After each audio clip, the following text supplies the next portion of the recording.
Okay, so hello everyone. Guten Tag. Bonjour. Buongiorno. Hola. 大家好. Konnichiwa. Welcome everyone to ifoam-organics International's webinar for the month of March. This webinar is in cooperation with International Network of Ecoregions INA and Natuland. My name is Touchin Chen, and I am the International Development and Strategy Coordinator at Natuland. I'm also the Biodistrict Global Ambassador at INA. Today, I'm pleased and honored to moderate the discussion on biodistrict, or also known as organic village ecoregions. These territorial food systems are unique and comprehensive because farmers and food producers, the local government, tour operators, institutions, and residents all work collectively to create a community with shared goals that prioritize the health of people, society, and nature. Please always keep it in mind that each biodistrict is different and it should be tailored according to its local resources and culture. The benefits of a biodistrict are significant. Farmers connect with consumers through local market. Consumers learn more about organic and its positive impact to the environment. And on the bigger level, there is sustainable management of local resources. With its success over time, it also potentially improved the social issues in the rural area, such as aging farmers, rural depopulation, and food sovereignty.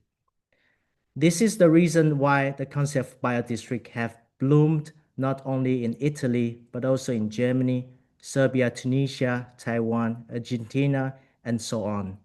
Together with ifoam Organics International, ifoam Europe, ifoam Asia, Natuland, and the Global Alliance of Organic District, also known as GAUT, we are promoting this concept worldwide for the fundamental food system transition.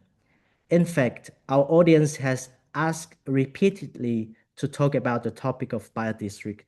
So today is the day we will start from the beginning.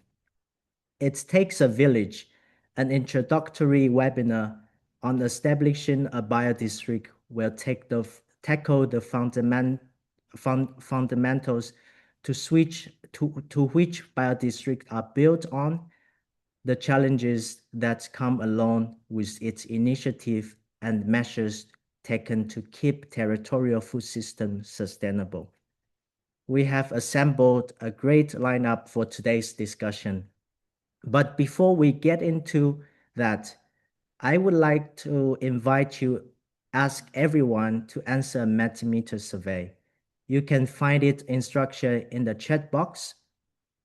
And also you can go to the menti.com and then type the code 28797057, or you can also scan the QR code on the share screen.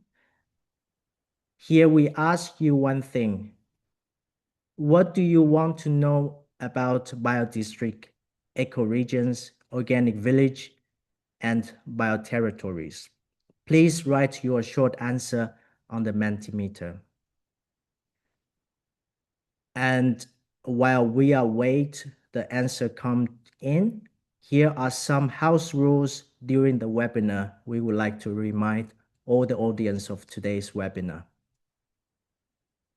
So first, the webinar is recorded and it will be posted on the YouTube and our website so you can rewatch, revisit the content again.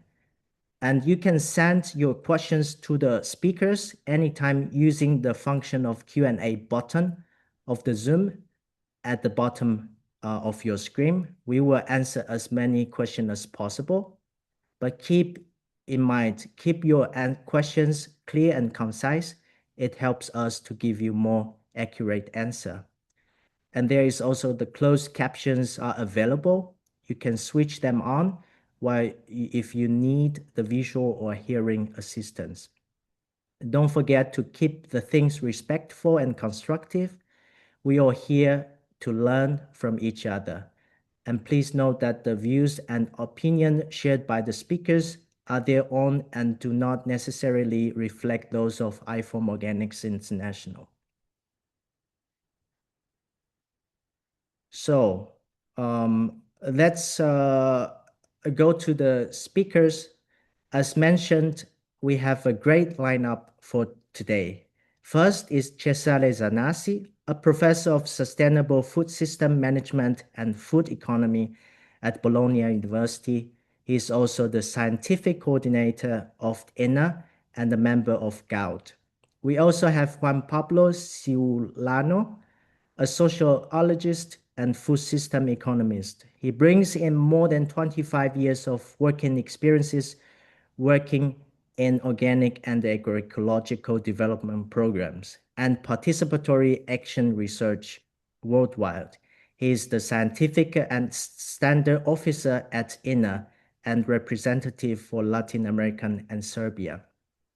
Another speaker is someone who worked in organic agriculture sector in Africa, especially Tunisia, for 27 years, Samia Maama, implementing the first organic regulation in Africa and Arab countries, and took charge of the creation of and design of the first 5 bioterritories in Tunisia.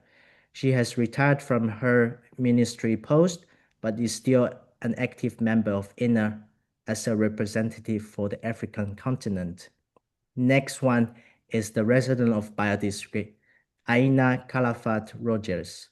Aina comes from a generation of farmers, and she herself is also the part-time farmer. She currently works as an international project manager for the Spanish Society for Organic Farming and Agroecology, an organization which accompanies several organic district processes in Spain. We also in Spain. We have assembly a fabulous lineup for the speakers today, but I want to give a special mention to some participants today, the agroecology and organic leadership course cohort from South Africa. Welcome, and we hope that like the rest of the audience, you will be inspired by today's discussion. Let's check if the result of the Mentimeter is ready. If it's ready, please share the screen so we can go through what are expected and what kind of knowledge do our audience have today.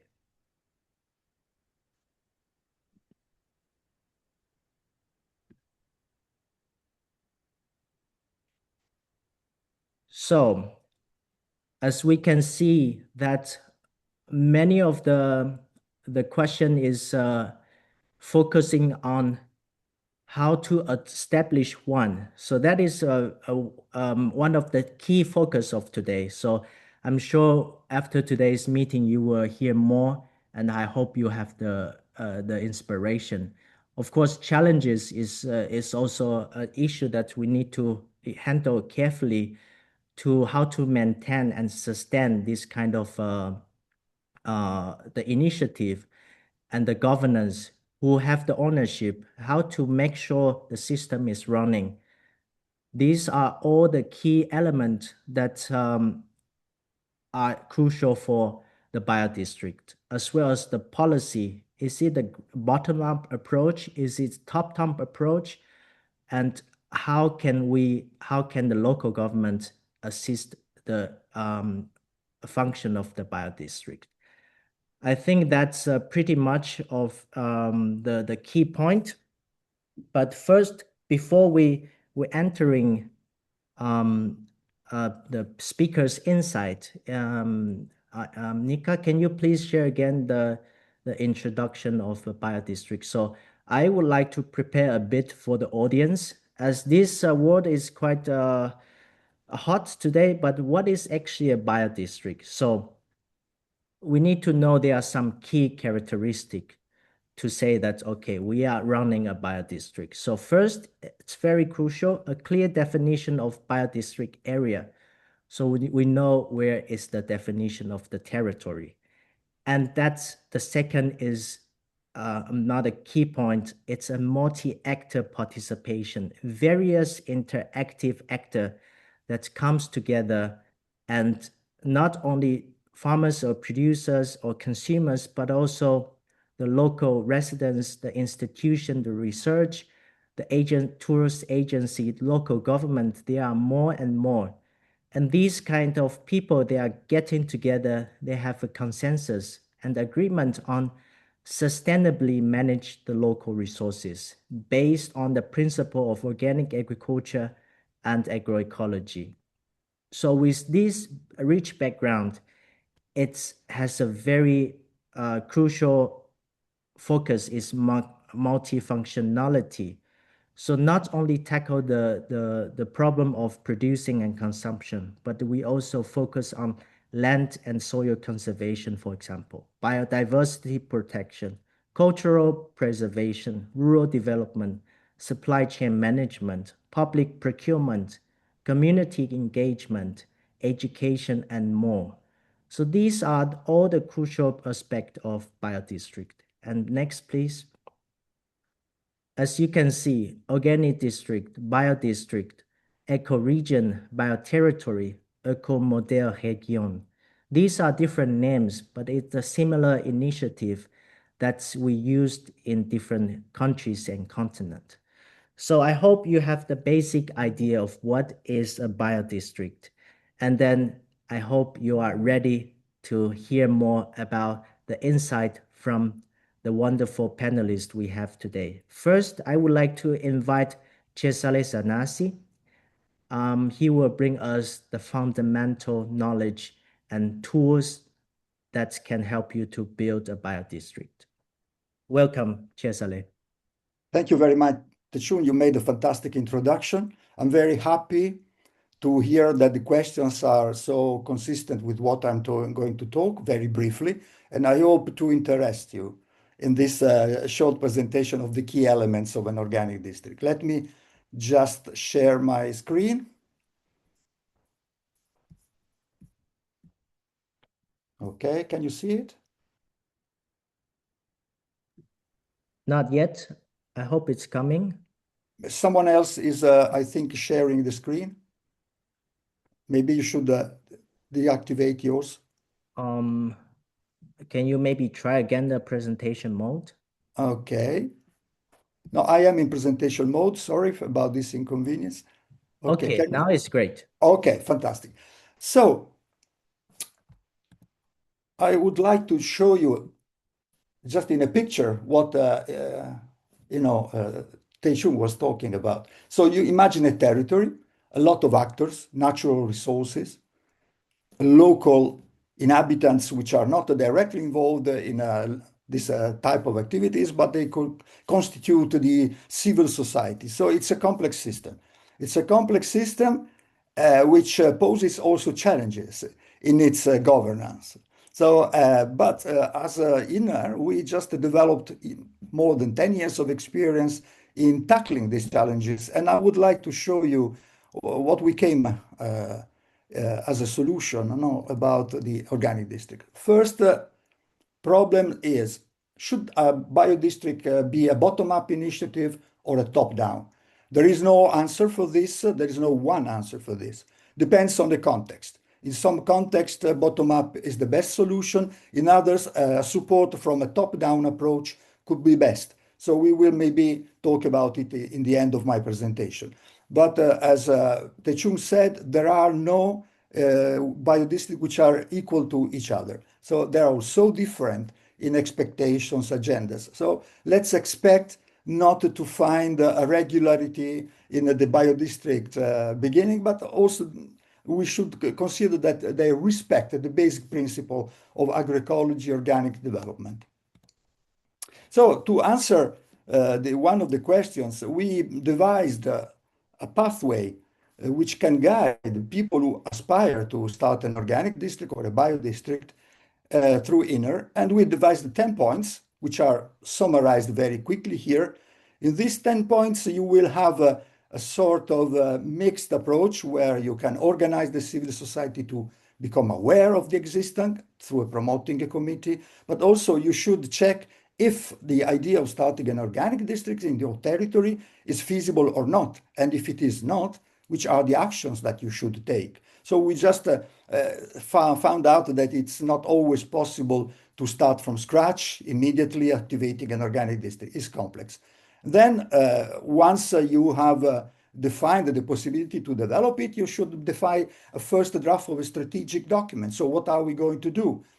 And then you should proceed, very gradually to create a group of people interested, establish the biodistrict, then evaluate in more in depth what are your performances, and then you can create the final strategic document and starting your activity.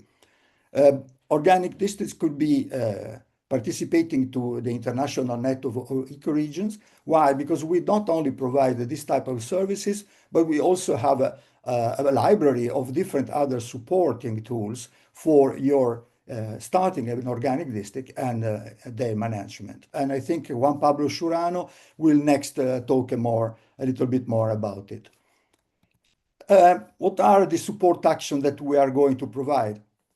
As I mentioned before, we have a pre-feasibility analysis tool, but then we have a more complex and extended monitoring tool which can provide you all the different information to really tackle all the different dimensions which characterize an organic district. Then we also provide, if you want, the possibility to have standards in order to show the people who are interested in organic district or visiting them that you are following certain procedures. But INER, as a support action, also had a role in advocacy, working with the ifoam, with the Agroecology Europe and other organizations. We were able to include the biodistricts in the European Organic Action Plan. So this is another role we are performing. And then, of course, one of the main important aspects is we create networks. So we put together organic districts from all over the world, and we just learn from them and maybe try and provide some support for their development. Very briefly, I don't want to go in depth, but we have an analytical approach which is at the base of our tools, which is related to the Porter diamond. It's a very clever and relatively simple way of considering all the different aspects which characterize a territory, in this case, an organic district, and can influence its development and its consistency with their principle. Of course, if you are interested, I am available in the next days. So you can ask me questions also using my email. Realistic, successful approach conditions. So from our experience, we understood that adopting a mix of top-down and bottom-up approach is very important and should be influenced by a careful assessment of the local resources availability. Local government and central government are absolutely important because they create the common playing field for the different actors who want to operate in an organic district. And they should also be made aware of the relevance of this initiative, of this innovation, and we have to also provide some training for it, and it's very important. Last but not least, we must be very aware that organic districts are a complex project. Sometimes they are characterized by different political orientations, which can more or less be favorable towards the decentralized management of local communities. And our challenge is to make this message able to just be understood and heard from different perspectives from the political range. And I think this is my hopefully short and stimulating presentation, and I thank you for listening. Bye. Thank you, Professor. Excellent 7-minute time management. I really appreciate that. And thanks once again for the fundamental knowledge. That's very crucial to how to start. And then after that, I would like to welcome Juan Pablo. He will show two different pathways, how to make it into the real life, how to start it. So welcome, Pablo.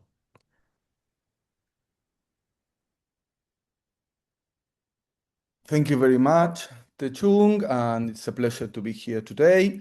1 second, I need to go down this. Okay.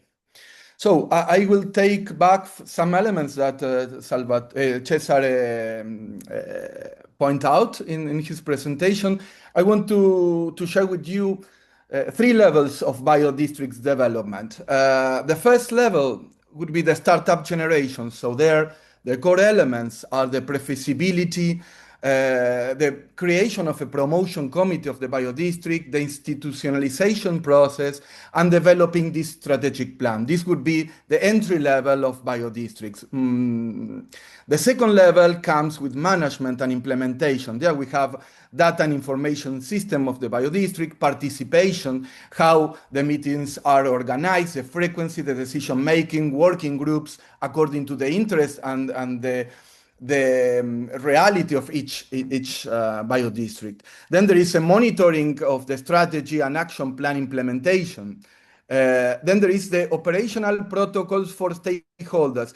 Let's remember that biodistricts are not only a community of producers and consumers or producer processors and consumers, but it's a whole community of stakeholders that are trying to change the quality of life in the territory, including a lot of production systems that are coming from the natural resources, so from agriculture, but it's going to textile, to cosmetics, to tourism. So it's a group of activities that all of them are taking part in the biodistrict on operational protocols. So who can be part of the biodistrict and who cannot, because which are the elements that distinguish an actor to be part of the biodistrict. And this is related to PGS that are, of course, in this connected with different activities, not like producer consumers, as I say, but it includes a lot of participants, and it's a key element, this approach of participatory guarantee systems in the biodistrict to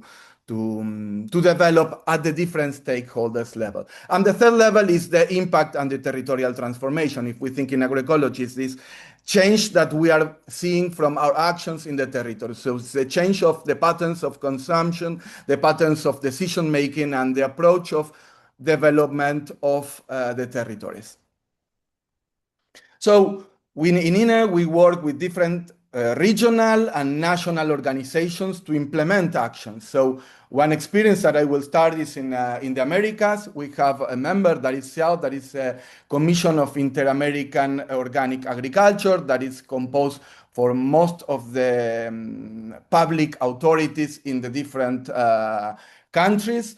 And we have been developing different activities on conferences, spreading out the voice of biodistrict, the relation between biodistrict and agroecology and organic, trying to mix this that in Latin America sometimes it's a challenge to mix organic and agroecology. And we think that organic districts and eco-territories can put these elements of inside and outside together.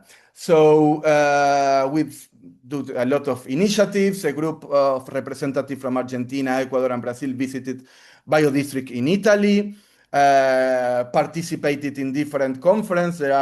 We are at the fourth conference. There's been in Portugal, in China conference, where all biodistricts worldwide, we gather together, we think, we co-create, and we think together which is the perspective of the biodistricts.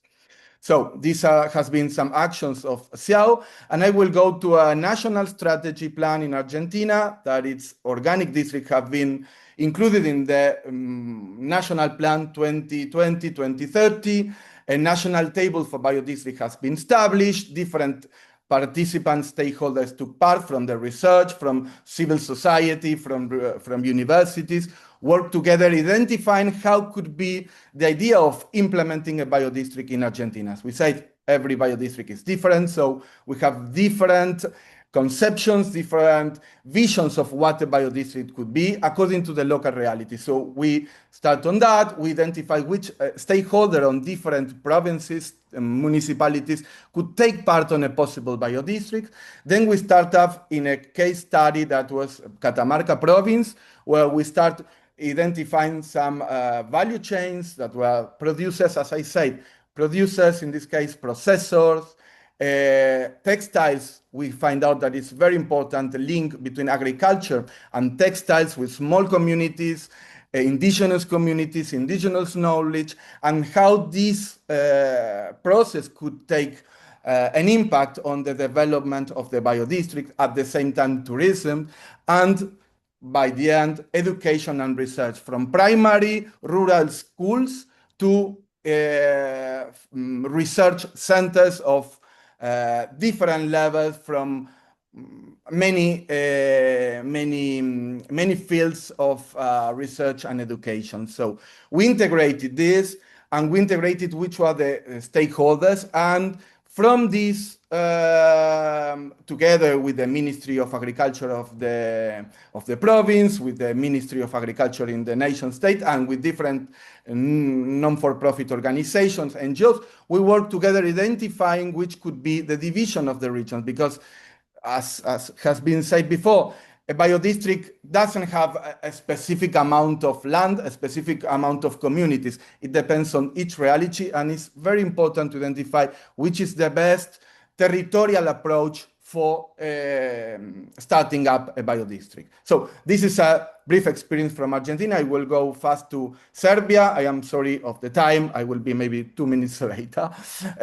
In Serbia, we start with an ifoam organic leader course in Novi Sad. This is the initiative where we start. There was an interest on biodistrict.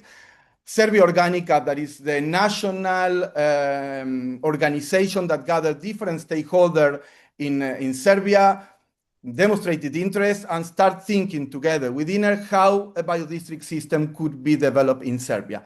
So activities were, what is a biodistrict for Serbia, who can take part on what is expected for each actor, and the process to become a biodistrict. These guidelines were agreed with, were according to INER, but placed on the national conditions of Serbia. So we co-created this process, promoted at different national level, and we identified a pilot biodistrict in Kolubera, that is a region in hills near 100 kilometers from the capital, from Belgrade.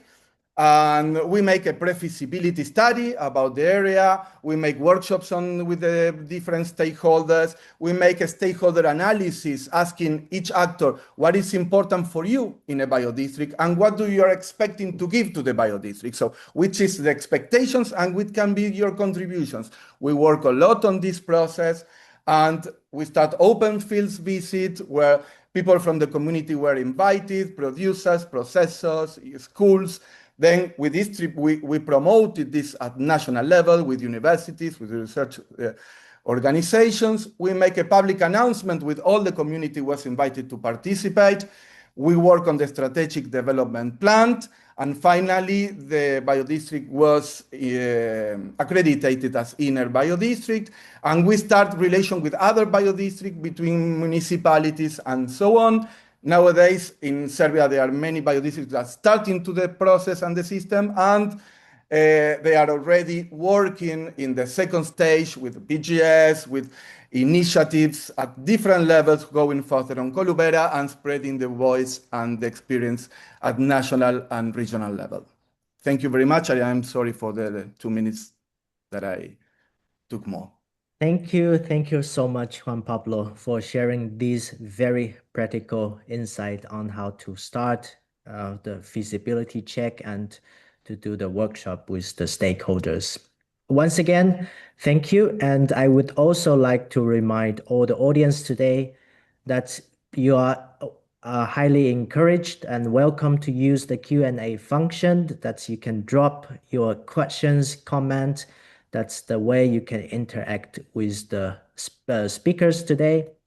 And then we go to our third speaker today, Samia Maama, that she will share with everyone from a bit more government point of view, how to secure the fundings, how the policy can actually support it, and also especially very important from the African continent point of view that she will share. Welcome, Samia. Please go ahead.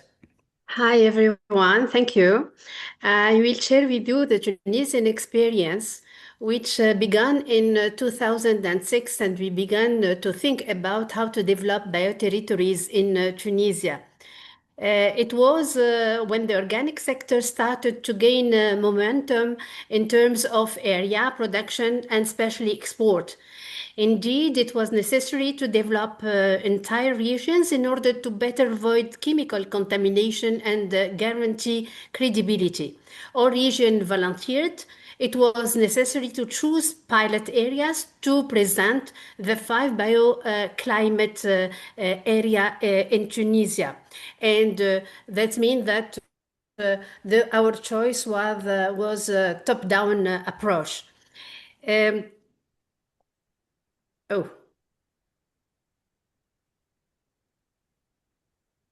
it doesn't work?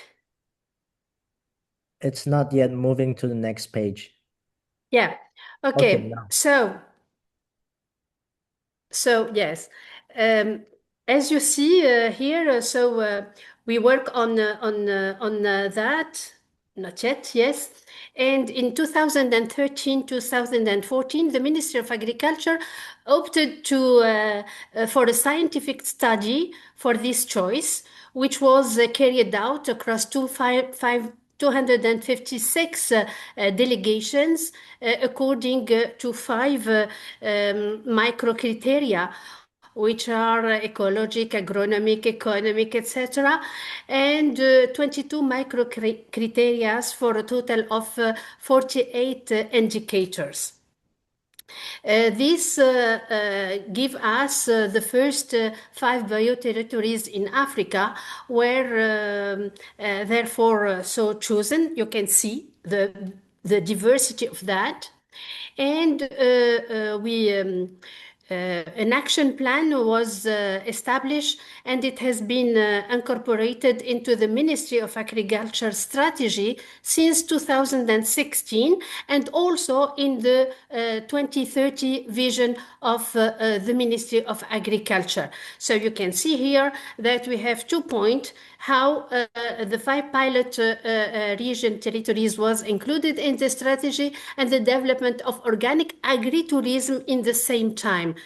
So you can see here also we did an analysis, study analysis to Tunisian organic strategy with the University of Quebec of Cotonou to see if our strategy, how is the territory dimension very important, and how tourism, agriculture, landscape, local issues are very interesting to this politic. And you can see very quickly the different bioterritories, and you can see the diversity here in the north with Sejonen. You can see in Haweria, you can see also the migratory birds, you can see wind energy, you can see in Siliena cherry trees, fig trees, you can see many things, the equestrian games, you can see the dates, the camel, etc.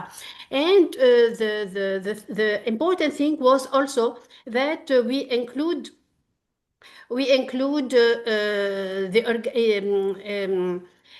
how can I say that?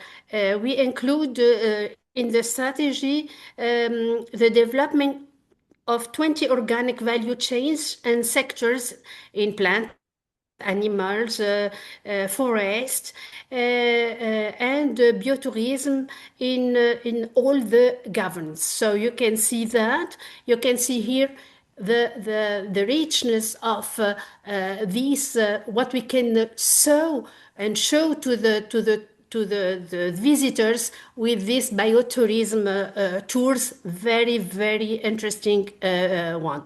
And also we get an ecologic train, La Rose des Sables, who give us the possibility to join the different area of Tunisia.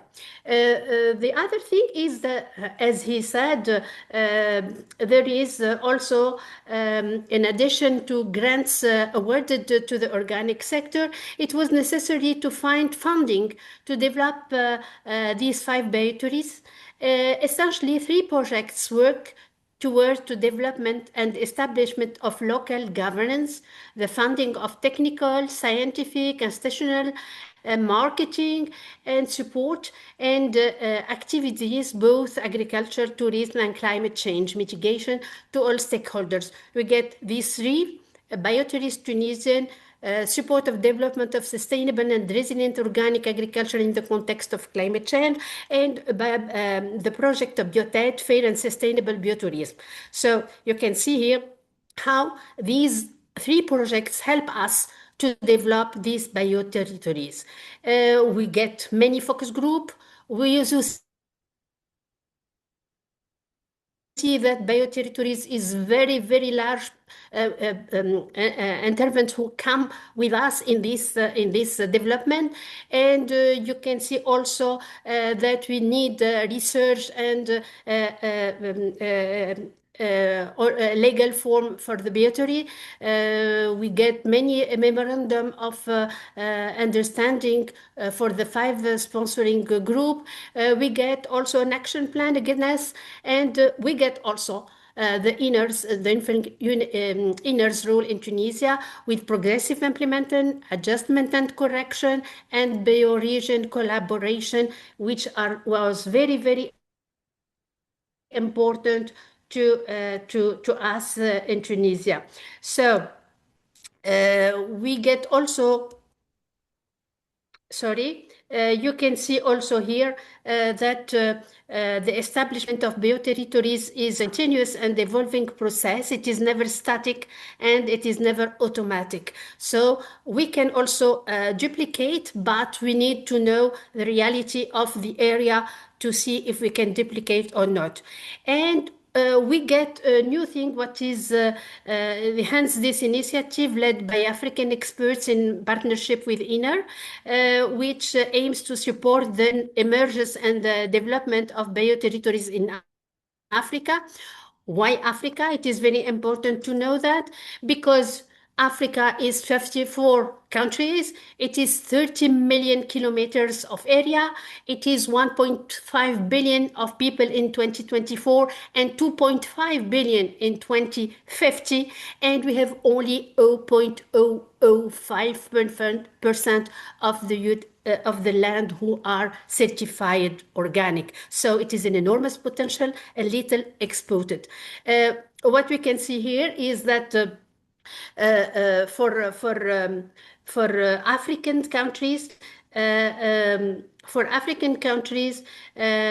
the synergy of agriculture and territory concern an articulation of a vertical policy for the development of the organic sector with the horizontal policies aimed at territories development, positions this initiative to develop pilot bioterritories in Africa is a response to the multiple challenges of food security, social stability, territorial cohesion and competitiveness in Africa. This initiative through a SWOT to be carried out with different partners from African countries, institutions, NGOs, private sector, aims to select pilot seats with their potential, define capacity building needs, and create a think tank network around the development of African bioterritories, and above all, present a fundable program to be implemented. So the call is open to all organizations and relevant bodies to join us in these wonderful initiatives. Thank you very much. Thank you, Samia, very much for your rich experiences from the African examples. And last but not the least, we are pleased to welcome Aina from her experiences, also a bit more on the social perspective. Thank you. Welcome. Hi, everyone, and thank you very much to ifoam-organics International, to INER, to Naturland, and Techun, always being such a nice host, and all the colleagues from the organic and ifoam family. I will focus more on the social aspects and from like a landscape perspective, because we've seen concrete examples of how to implement and how it's been implemented. So mine will be like a broader overview on how we can go beyond the initial benefits from organic districts and how we have collateral benefits that we weren't expected in the beginning. In addition to being a tool for this sustainable economic dynamization for the agricultural sector, for the communities, and especially focused on the agri-food production, organic districts also play a very important role facilitating the collaboration between different stakeholders, and this helps recovering or creating from scratch this sense of belonging to living diversified communities. We know that, and several studies show that happiness and human satisfaction it's not linked to the accumulation of power, resources, or materials, and it's not even linked to a high rate of leisure, which we also tend to think about that, but it's usually the quality of life starts from having the basic needs assured in sufficient quantity and quality as individuals and also as communities, because if we have all our basic needs covered, but we live surrounded by suffering, this discomfort makes us uncomfortable. We have that human beings are not do not enjoy witnessing suffering. So this being surrounded by people without having the basic needs covered is improving or getting a higher rate of disattachment to others, because we tend to look to another part or take the look to another side. So on one side, organic districts contribute to prevent this suffering by helping to cover the basic needs and the fundamental rights, like access to water and sanitation, access to healthy and nutritious food, access to healthy environment, access to leisure, respect for cultural, ethnic, and identity diversity, and the sense of belonging as a community, as I already said. These participatory principles that set life in the center help covering most of these basic needs, and bringing together also bringing stakeholders together into a propositive debate also helps breaking these polarizations, which is also a big achievement in social aspects. During these processes, each of us or all members of or stakeholders involved in the local food system become part of the solution instead of blaming each other for common or individual discomforts. So it reverts this trend towards polarization and confrontation. But this mediation and facilitation isn't free from difficulties, so we have a lot of challenges, especially in this historical moment where we see threats in differences and similarities. So the main challenges we're facing in the organic districts is getting responses for engagement and calling for the meetings, keeping the process in a constructive way, and the implementation of measures. We usually agree on the diagnosis, but we mostly disagree on what measures we would implement to solve the problems that we have in our communities. So biodistricts bring a very important tool that we have as society, and we are not always aware about it, which is collective intelligence. And thanks to this collective intelligence, the pioneers in the biodistrict regions, we are not starting from scratch, but we can build from there. Cesare Sanasi and Juan Pablo showed which are the pathways to do it. Samia showed some strategies to get funding, to get support from the administrations. But I will talk about two tools that we have with the social community. One of them is involving the educational community in these participatory processes. And one very interesting methodology is service learning. It is educational methodology that integrates academic learning with the community service, encouraging the participation of students in projects that address real needs. So they feel that they're doing, and they really do something um, for the community. There's no age limit. You can do it with kindergarten children, primary and secondary school students, college and university students. They can all contribute to a better society and to organic districts and some examples are mapping organic and conventional farmers in their community. In some communities, they don't even know who's producing the foods that they're eating, identifying barriers for a better territorialized and organic food systems, contributing even with technical and social innovation. We sometimes forget that students are very creative and have very resources, like some universities are contributing to find uses for byproducts in farms, and even they can help designing the agri-food system they would like and share it with the adults, breaking with all the barriers or prejudices that adults seem to or tend to have.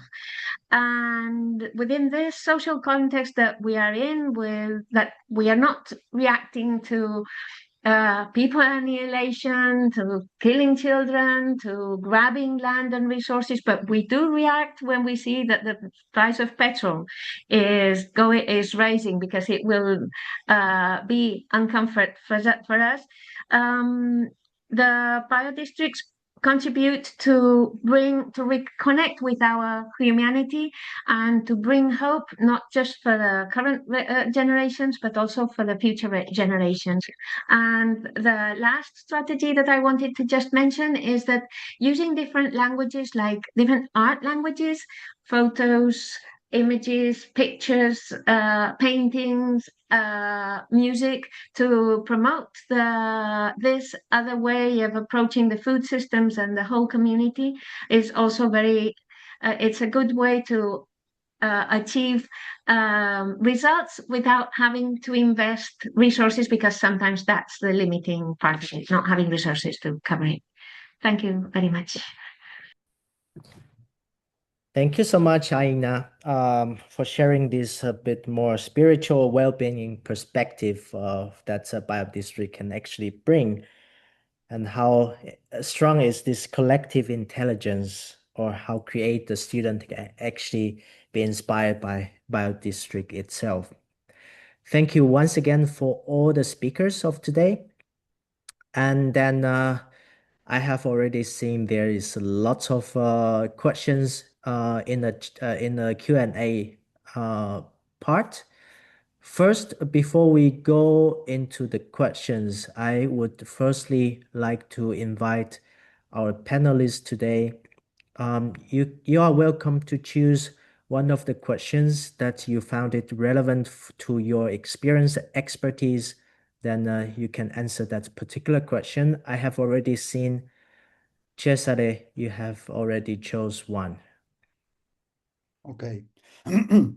So actually, all the questions were very interesting. So I was embarrassed in order to try to find one. But this one was quite, in my opinion, relevant.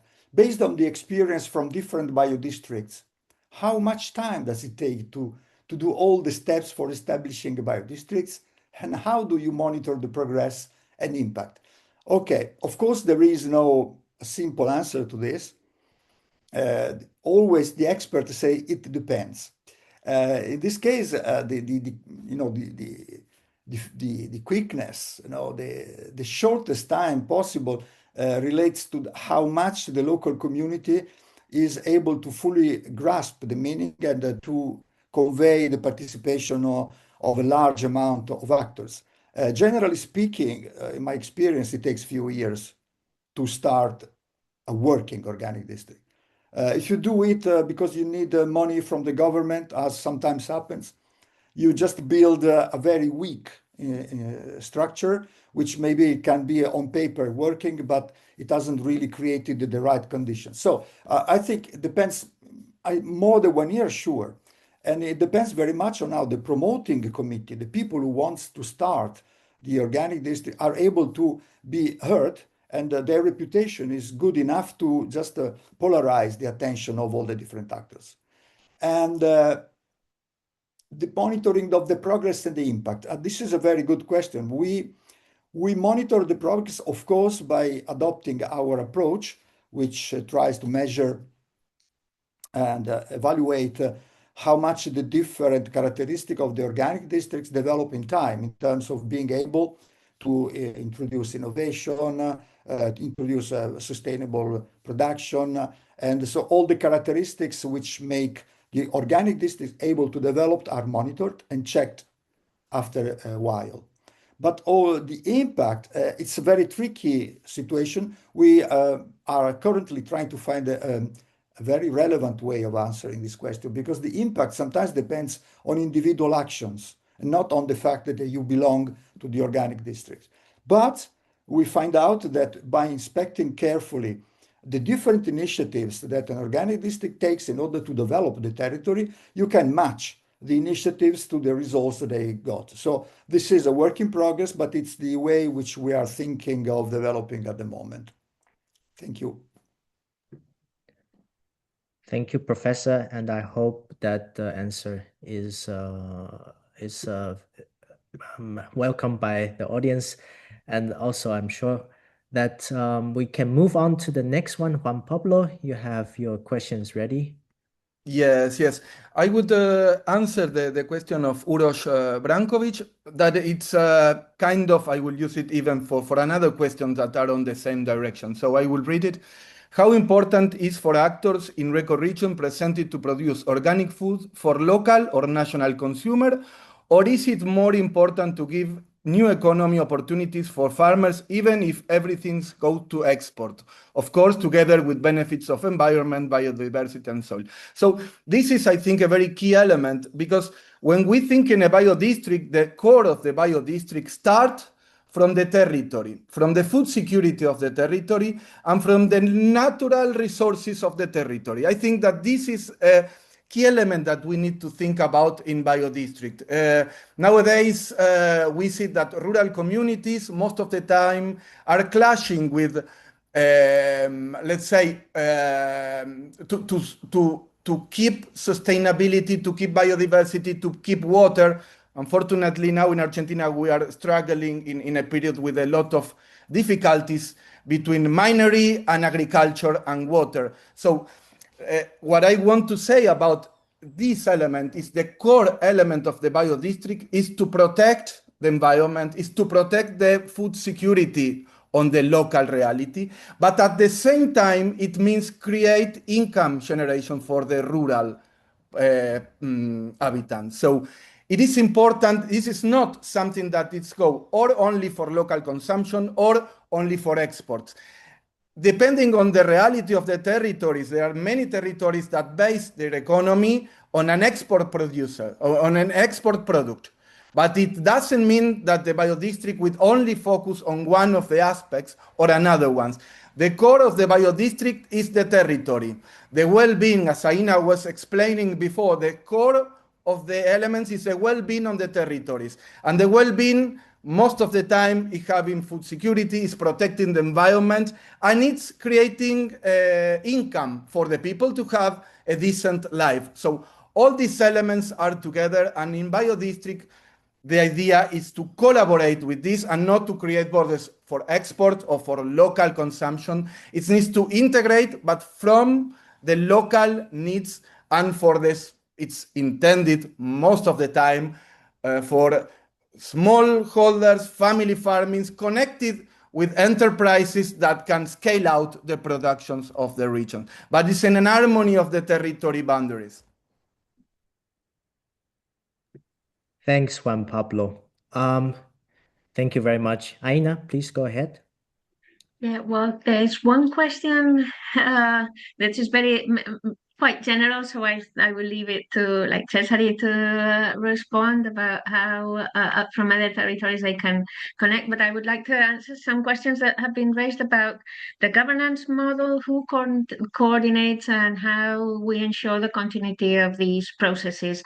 I think that each of us could have different examples of how we manage this, because as it has been said, it's a territorial process where the community decides what type of governance they're going to have, whether they create a association that coordinates the biodistrict, whether it is pushed from the administration.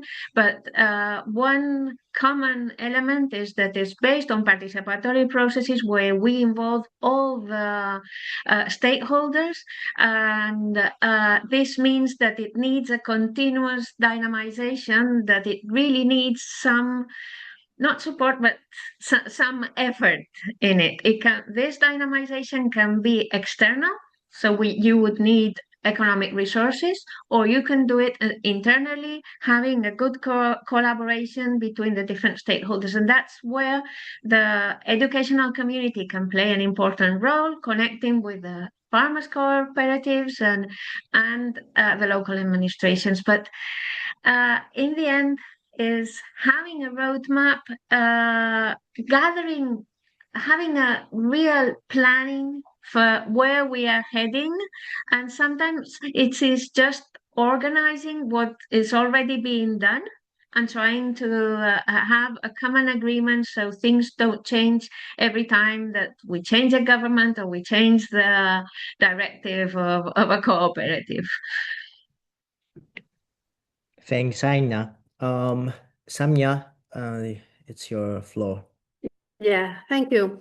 I need to respond to Tai-Hin Gun. I don't know if I pronounce it correct or not. Yes, he asked us if how can we make sure local people really lead, not just follow experts.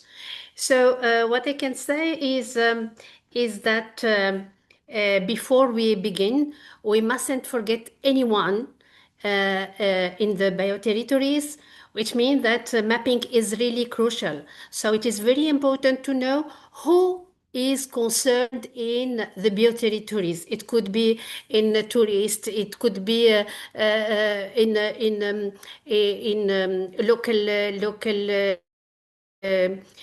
local government, it could be a farmer, it could be anything. So you see, we do not forget anyone.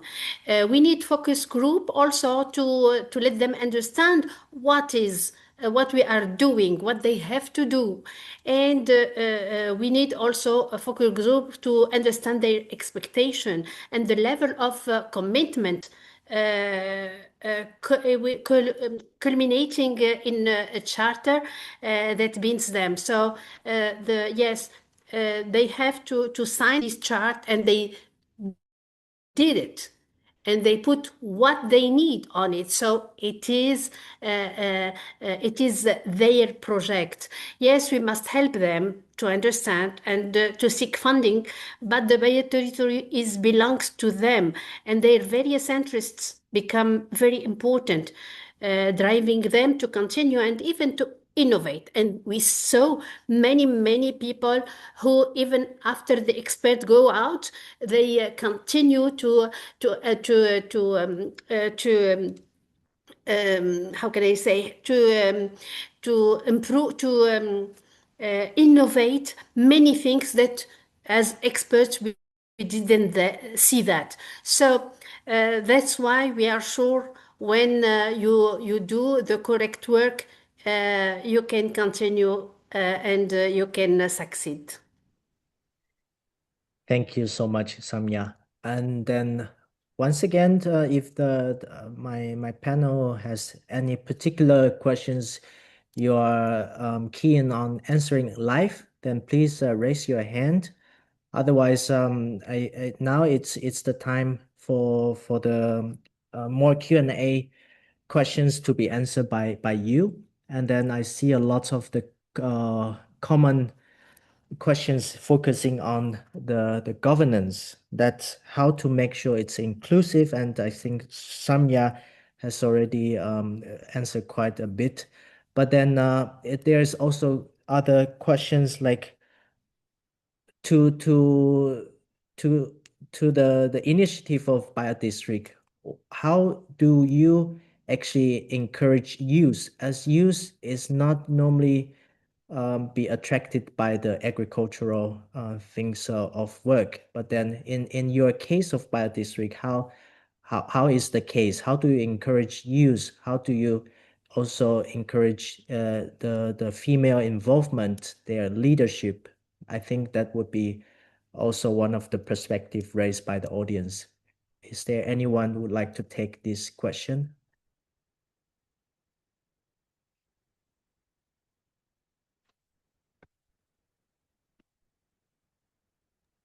Could you please repeat it? I just missed it.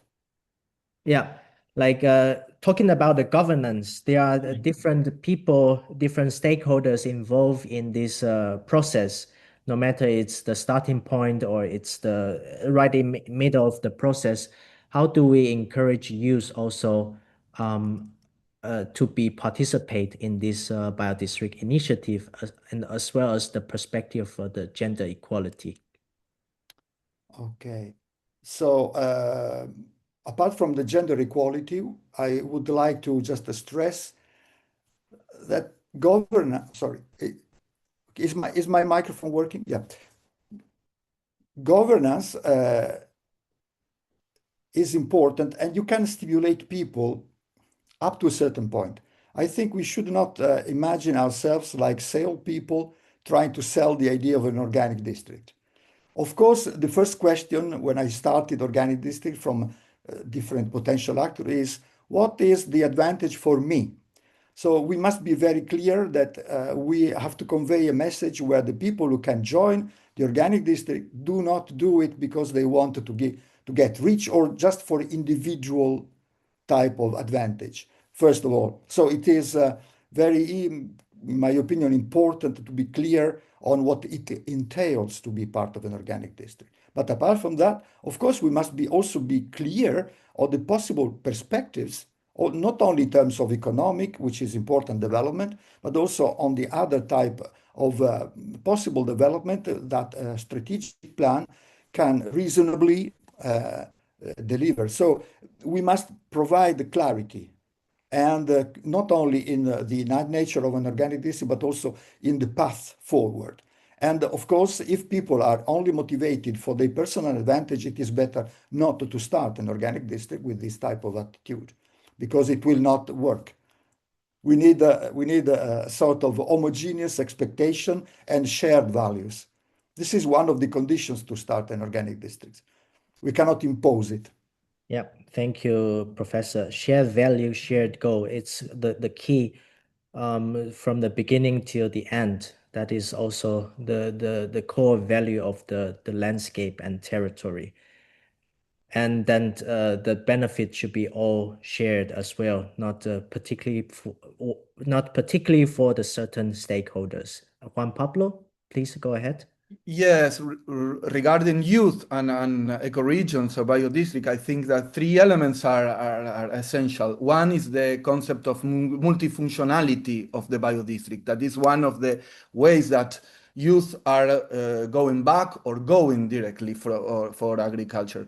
Another one is community building. It's important. Biodistrict gives the coming back for the agriculture, coming back to rural areas, it's necessary to build up in community basis, recreating spaces for education for children, recreation, the quality of life at the end. And the third one is the possibility of income generation activities. So youth can come back if they can create income. So I think these three elements are linked together. And it's important to take care. And that's why biodistrict can be a possible mechanism to involve youth in the agroecology and organic agriculture at territorial level.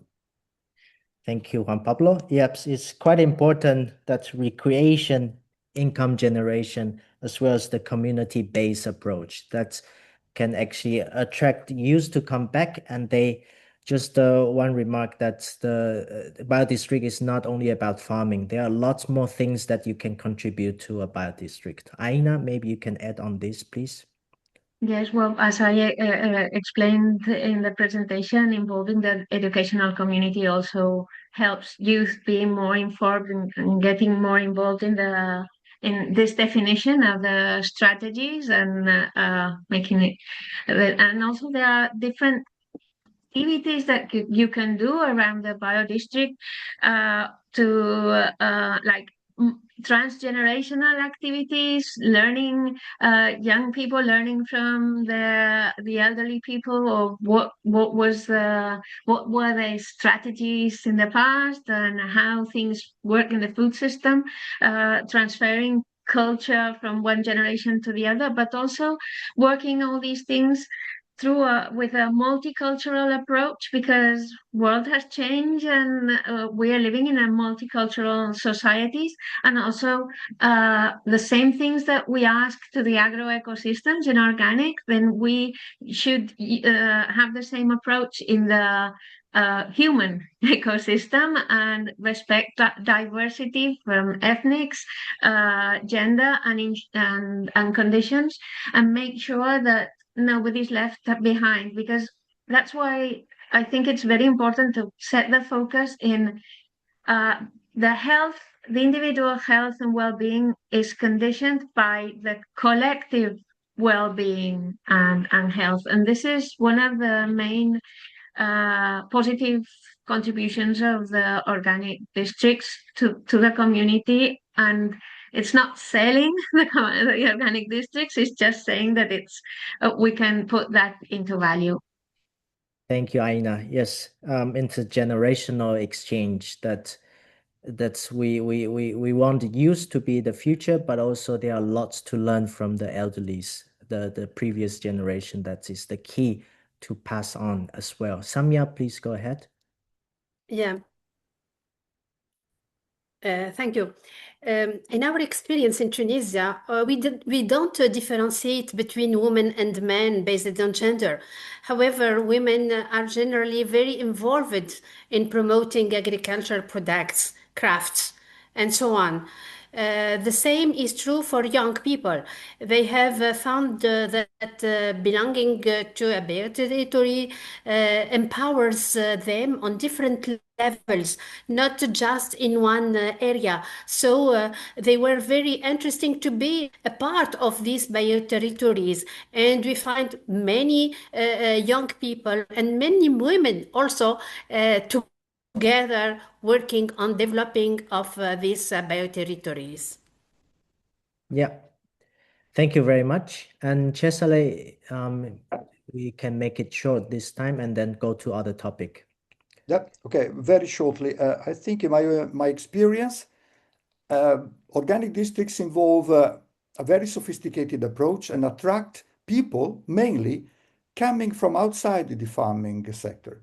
So sometimes it's an expert in other type of activities which decides to go back to the land. And one difficulty now is not to create a barrier between the traditional agricultural people and the newcomers, which just provide a very complex system, which is organic districts, with a sort of intellectual approach. We should be able to just talk to the local people, also the elderly people, in terms which are understandable, and we can motivate them, unless we just choose to be elitist and then detach us from the context, the social context, which was pre-existing the beginning of the organic district. That is one challenge which I found out it is necessary to solve. Thank you very much, Cecily. And then I think just looking through the questions left, a lot of people are still focusing on if they are interested in this, they are thinking this is actually a good idea. I think you have already shared a lot, but they still cared, or maybe you could bring more practical insight on what is the real next step. Because, for example, you guys mentioned the feasibility check, the strategy document preparation.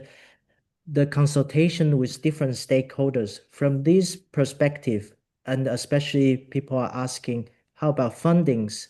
How about local policy?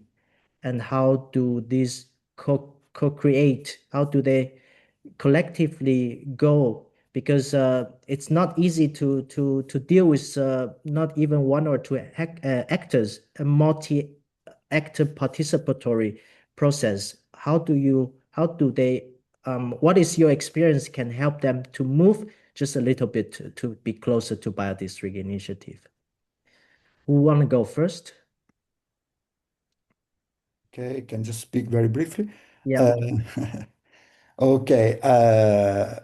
I think, for instance, if you are a small producer, one possibility is to be part of a cooperative. So I see that very successful ways in which organic districts are developed is because small producers join together an association or a cooperative or anything, which creates a critical mass. And this enforces also the capacity of an organic district to speak as a one compact type of reality. And then financing. Financing, at least in Italy, we found out through the Italian Organic Action Plan the possibility to finance organic district, providing a lot of money to just promote the initiative, to make people aware, to create the conditions for development, which is something which should be used carefully. And I would like to say that you must be very careful not to be blinded by the fact that you can obtain money from the government, because this can create different political problems within and between organic districts. So forgetting what is your real objective and just working to get some funds at any cost. So it can be something which creates a very weak base of motivation. So funding can become from different reasons, from different areas, and each organic district should inspect the resources which are present in their territory. Also, not only public funding, but also donations, but also crowdfunding, but also any type of activity which can provide the possibility to get results. And by also integrating other activities like tourism, like export, also e-commerce, anything which can provide some economical feasibility in a sustainable way for the territory. So each case is different. You should be able to evaluate how the opportunity for getting public funding in a good way, not to destroy your idea. Could be a poisoned type of support. Thank you, Professor Cesale. Aina? Um, just as in a general way, that's why INNER and GAUD were created, so we can collectively learn and share good practices, how we can systematize the processes and share ideas from one region to the other. And from our lessons learned, if the community starts seeing benefits from the process, it's better to have a slower process that delivers some responses, because when there's like a lack of funds or a change of government, then the community reacts and they support the process. So it's a process that has to be owned by all the stakeholders. That's why Samia was saying that the mapping is very important of the stakeholders. And there's a question of how you connect the local processes with the national strategies or regional strategies. In the end, there's like a network of networks that we all learn collaboratively, and both processes can feedback positively each other. Yeah. Thank you, Aina. And as Samia, maybe you could also share your insight, especially like how this top-down process, but still the local leaders or local initiatives have the ownership, being involved, and the engagement with the local community. Yes, but sorry, I need to say something about this question. It depends where we are. If we are in Europe, it is something. When you are in Asia, it's something else. In Africa, that's why we ask for this initiative with INER, because there is, I can say nothing. There is only 5 territories, bioterritories in Tunisia, and one who is going on with Madagascar. So all is to do. That's why our initiative is important to to let the persons who now coming with this idea of bioterritories, and that's why it is very important to share knowledge before anything. And as Cesare said, we need to find funds, and funds could be in different action plan. You know, in any country, you can have action plan for tourism, action plan for agriculture, action plan for organic. So we can see on that way also to have some, when we begin, we need some of that. And also the action of that's why sometimes the action of top down is important. But if there is some who are actually knowing about bioterritories and have the opportunity to know what is happening all over the world, they could come with the neighbors, with the families, with the village, etc., and to begin thinking about how to do that and to ask help. Why not? Even with INER, with other countries, and we can begin anytime. Thank you. Thank you, Samia, for your insight. And Juan Pablo, and maybe you could also focus a bit on what is your experience in this feasibility check? How do you try to be as much as different stakeholders be involved in the very beginning process and to check their involvement, their interest, and how can they contribute? Juan Pablo, please. You are muted, by the way. Yes, great. So it's crucial, this part of identifying the pre-feasibility of the territory, but it's very different. In some territories, we've seen that almost biodistricts are already there. Most of the time, there are a lot of communities, and I link with another question, that what's the difference between a PGS and a biodistrict that was made in there. I mean, PGS is a way of guaranteeing a system. Sometimes in some PGS are only consumer producers, sometimes there is universities involved, sometimes are different actors of the different sectors, there are public authorities. So everywhere it's different. And in every territory, maybe there are all the elements to build up a biodistrict. And sometimes some logic inside territories are near to be a biodistrict, not institutionalized, let's say. Some people, when we were describing biodistrict in some territories, they say, but we are already a biodistrict. What we need? I mean, we are doing a lot of things. We have communities, cooperatives, we are engaged with schools, we work with, so we are doing a lot of things. Yes, a biodistrict in a territory can have and can identify a lot of actions that are already in the ground.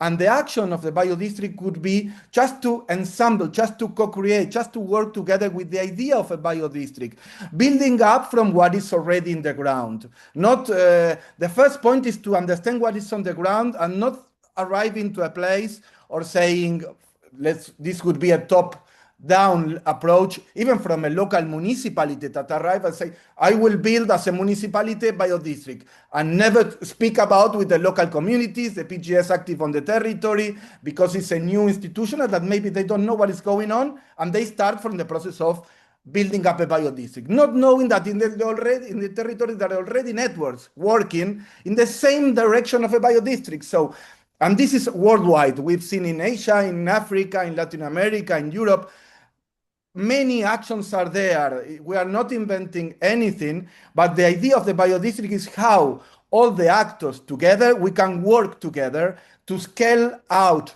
and to scale up organic and agroecology, and how we can create together more impact, and how we can institutionalize that. After all, how we can create income for the biodistrict at the same time, not as a biodistrict to organize, to give a sustainability, to, let's say, the income in the terms of financial sustainability, that this is something that biodistricts needs to face. And this can be through public institutions, like it's happening in Germany, that are supporting coordinators of the biodistrict. It could be from different, in Italy, there is a law that is supporting biodistrict. In some areas can be from memberships that are supporting with payments to the work of the biodistrict. So the financial action of the biodistrict can be even with voluntary base, as many PGS are working. So in this is very similar with the PGS. People is working in a voluntary base, but at the certain level, these institutionalizations required a financial strategy for the biodistrict. And building up this financial strategy for the biodistrict sometimes can be related to the governments. There are some governments that could support this process for the well-being of the communities, to support the biodiversity, to support the natural resources and the people from the places, or it can be private companies, or can be the common ground of the different organizations that work for that. So many different possibilities, but the core elements is that local owned initiatives are the one that could subsist on time. Thank you. Thank you so much, Juan Pablo. It's a very comprehensive perspective that you just shared, and that is very crucial, that not always the funding from externally, but also voluntary is one of the base that the local leaders, local institute, local members, residents can try to work on. That is also how the first biodistrict was built in Italy, Cilento. And then information sharing is also very important. Residents could not live in a place that they don't know it's already a biodistrict initiative. It's need to be well communicated, that the governance is owned by all the actors, is not particularly by the certain group of people. But to end up this session, we have one last questions. And I think some of the people are asking, how about the abundant land? How can biodistrict actually help these social issues, aging farmers, the population of rural area? What is your experience? Be brief, as well. We have only some minutes left. Aina, please go ahead, please. Just very brief. I think that the first biodistrict was because of that, connecting more populated areas with depopulated rural areas, and it's. I think that we're showing that biodistricts can tackle this issue, because reconnecting consumers with producers, and also with the local proximity tourism. That's why we link with the agritourism or the tourism sector. And also in these overpopulated areas and overexploited areas by tourism, we can revert, and agriculture can regain its space. So, but maybe the Italian. Yeah, thank you so much. Agritourism is one of the key.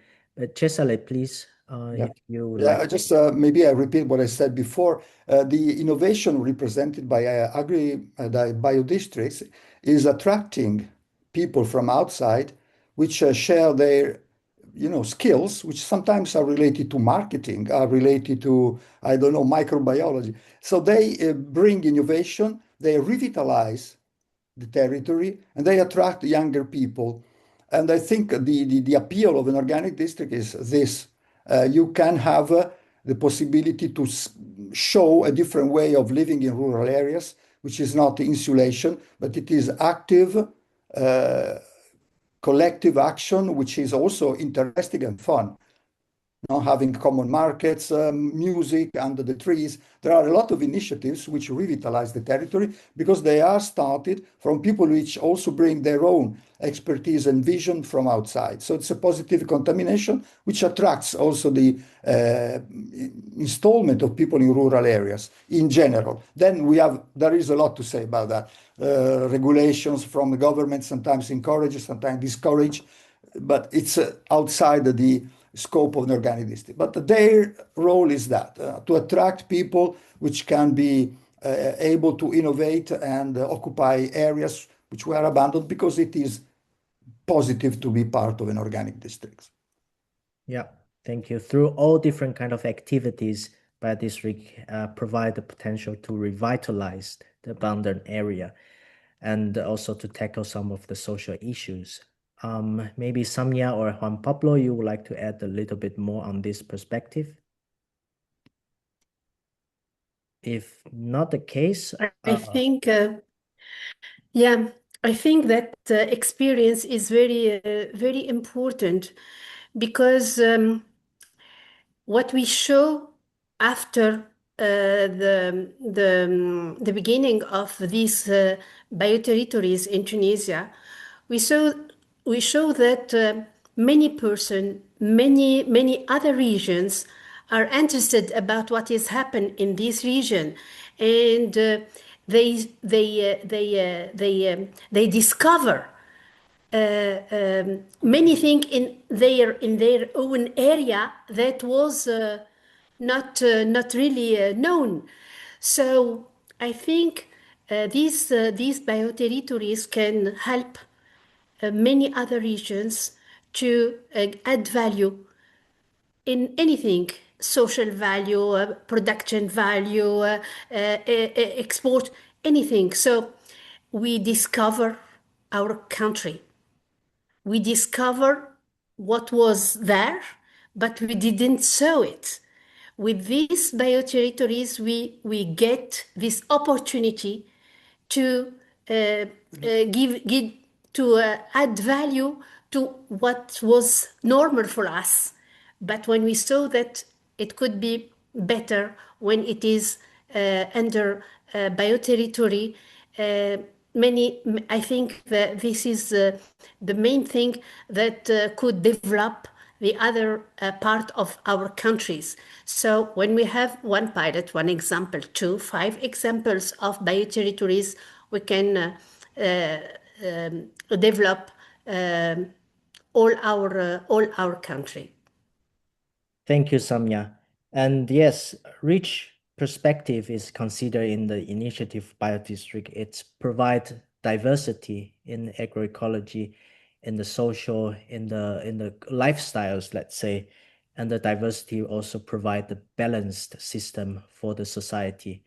And then to wrap up today, biodistrict is always a process. Just keep it in mind. It's not about only reaching 100% of the organic cultivated area. It's about a process how to raise the general awareness, how to co-create a better living space for not only the nature, but also the human beings. And then that is all the time we have for now. Thank you so much to our speakers, Aina, Juan Pablo, Cesare, and Samia, for their wonderful insight. And thank you all to your participation as well. We are very happy that you all joined today. For those who are asking, this recording will be uploaded on the YouTube, so you can revisit the content and it will be shared. You could also share this with your network. We will send you the email with the link as well as the file today of the video. If you are interested in more organic topics, you can also check out ifoam-organics International's previous webinar by clicking the link in the comment section. We have webinar on seed, regenerative agriculture, extreme heat, and more. Once again, thank you for joining us today. Goodbye. Bye. Thank you very much. Thank you. Bye-bye. Bye. Thank you.